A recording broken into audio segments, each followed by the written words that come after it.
To say because after all, a person's a person, no matter how small. So gently and using the greatest of care, the elephant stretched his great trunk through the air. And he lifted the dust speck and carried it over and placed it down safe on a very soft clover. Humph, humphed a voice. 'Twas a sour kangaroo, and the young kangaroo in her pouch said humph too.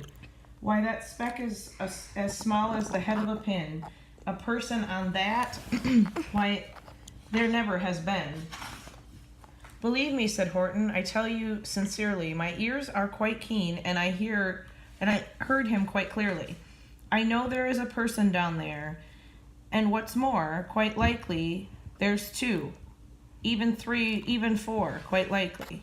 A family, for all that we know, a family with children just starting to grow. So please, Horton said, as a favor to me, try not to disturb them. Just please let them be. I think you are a fool, laughed the sour kangaroo. And the young kangaroo in her pouch said, me too. You're the biggest blame fool in the jungle of Newell.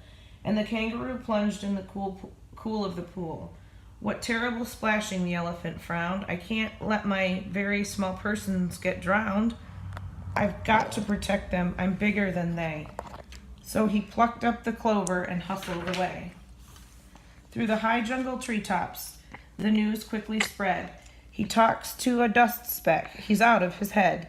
Just look at him walk with the speck on the flower. And Horton walked worrying almost an hour. Should I put the speck down? Horton thought with alarm. If I do, these small persons may come to great harm. I can't put it down, and I won't. After all, a person's a person, no matter how small. Then Horton stopped walking. The speaker voice was talking. The voice was so faint he could just barely hear it. Speak up, please, said Horton. He put his ear near it. My friend, came the voice, you're a very fine friend. You've helped all us folks on this dust speck no end. You've saved all our houses, our ceilings, our floors. You've saved all our churches and grocery stores. You mean, Horton gasped, you have buildings there too? Oh yes, piped a voice. We most certainly do. I know, called the voice. I'm too small to be seen, but I'm mayor of the town that is friendly and clean. Our buildings to you could seem terribly small, but to us, who aren't big, they are wonderfully tall. My town is called Whoville, for I am a Who, and we Whos are all thankful and grateful to you. And Horton called back to the mayor of the town, you're safe now, don't worry, I won't let you down. But just as he spoke to the mayor of the speck, 3 big jungle monkeys climbed up Horton's neck. The Wickersham brothers came shouting, what rot, the elephant's talking to Whos who are not. There aren't any Whos, and they don't have a mayor, and we're going to stop all this nonsense. So there. They snatched Horton's clover. They carried it off to a black-bottomed eagle named Vlandvikov, a mighty strong eagle of very swift wing. And they said, will you kindly get rid of this thing? And before the poor elephant could even speak, the eagle flew off with the flower in his beak. Mom, this book is long. Yep. Mom, are we going to read all of it? Do you want to read some of it? And then we'll read some of it tomorrow? I want to do it until maybe how many pages? There's a bunch. Actually, let's read the whole thing and then let's see what time it is first. Yeah. And I want to see if I can do that late afternoon and into the night. The black-bottomed bird flipped his wings in fast flight, while Horton chased after with groans over stones. that tattered his toenails and battered his bones, and begged, "Please don't harm my little folks, who have just as much right to live as the bigger folks do." But far beyond him, the eagle kept flapping, and over his shoulder called back, "Quit your yapping. I'll fly through the night. I'm a bird. I don't mind it. And I'll hide this tomorrow where you'll never find it." And at 6:36 the next morning, he did it. It sure was a terrible place to hide it. He let that small clover drop somewhere inside of the great patch of clover 100 miles wide. "Find that," sneered the bird, "but I think you will fail." And he left with a flip of his black-bottomed tail. "I'll find it," cried Horton. "I'll find it or bust. I shall find my friends on the small speck of dust." And clover by clover with care, he picked up and searched them and called, "Are you there?" But clover by clover he found that the one that he sought was just not found. By noon, poor old Horton was more dead than alive. He picked, searched, and piled up 9,005. Then, on through the afternoon, hour by hour, till he found them at last on the 3,000,000th flower. "My friends," cried the elephant, "tell me, do tell, are you safe? Are you sound? Are you whole? Are you well?" From down on the speck came the voice of the mayor. "We've really had trouble, much more than our share. When that black-bottomed birdie let go and we dropped, we landed so hard that our clocks have all stopped. Our teapots are broken, our rocking chair smashed, and our bicycle tires all blew up when we crashed. So Horton, please," pleaded the voice of the mayor, "will you stick by us who's while we're making repairs?" "Of course," Horton answered. "Of course I will stick by you small folks through thin and through thick." "Humph, humph," a voice. "Almost 2 days, and you've run wild and insisted on chatting with persons who've never existed. Such carrying ons in our peaceful jungle. We've had quite enough of your bellowing bungle. And I'm here to state," snapped the kangaroo, "that your silly, nonsensical game is all through." And the young kangaroo in her pouch said, "Me too." With the help of the monkey brothers, and dozens of the Wickenshire uncles and cousins, and in-laws who help I've engaged, you're going to be roped, and you're going to be caged.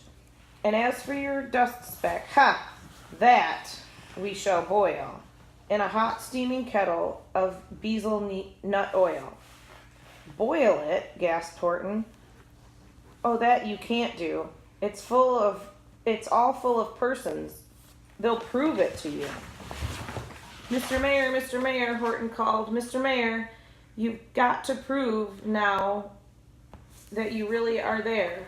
So call a big meeting, get everyone out, make every who holler, make every who shout, make every who scream. If you don't, every who is going to end up in a bezel nut stew." I want to read this one. And down on the dust speck, the scared little mayor quick called a big meeting in Whoville Town Square. And his people cried loudly. They cried out in fear, "We are here, we are here, we are here, we are here." The elephant smiled. "That was clear as a bell. You kangaroos surely heard that very well." "All I heard," snapped the big kangaroo, "was the breeze and the faint sound of wind through the far distant trees. I heard no small voices, and you didn't either." And the young kangaroo in her pouch said, "Me neither." Grab him, they shouted, and caged the big dope.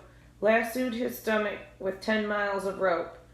Tie the knots tight so he'll never shake loose. Then dunk the dumb speck in the bezelnut juice. Horton fought back with great vigor and vim, but the Wickerham gang was too many for him. They beat him. They mauled him. They started to haul him into his cage, but he muttered to call to the mayor, "Don't give up. I believe in you all. A person's a person, no matter how small, and you very small persons will not have to die if you make yourselves heard. So come on now and try." The mayor grabbed the tom-tom. He started to smack it, and all over Whoville they hooped up a racket. They rattled tin kettles, they beat on brass pans, on garbage pail tops and old cranberry cans. They blew on bazookas and blasted great toots, on clarinets, oompas, and boompas and flutes. Great gusts of loud racket rang high through the air. They rattled and shook the whole sky, and the mayor called up through the howling, mad hubbub, "Hey Horton, how's this? Is our sound coming through?" And Horton called back, "I can hear you just fine, but the kangaroo's ears aren't as strong as mine. They don't hear a thing. Are you sure all your boys are doing their best? Are they all making noise? Are you sure every who down in Whoville is working? Quick, look through your town. Is there anyone shrieking?"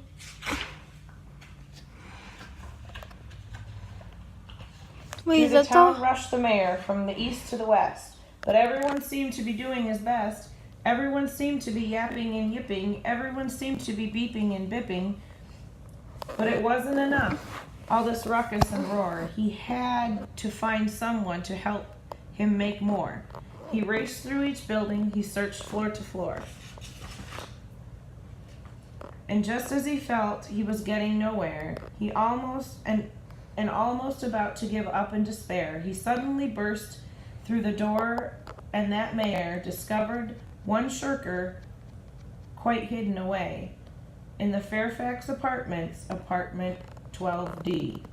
A very small shirker named Jojo was standing and bouncing a yo-yo, not making a sound, not a yip, not a chirp, and the mayor rushed inside and he grabbed the young twerp. And he climbed with the lad to the Elfinberg Tower. "This," cried the mayor, "is your town's darkest hour. The time for all who's to have blood that is red, to come to the aid of their country," he said. "We've got to make noises in greater accounts. So open your mouth, lad, for every voice counts." Thus he spoke as he climbed. When they got to the top, the lad cleared his throat and he shouted out, "Yop."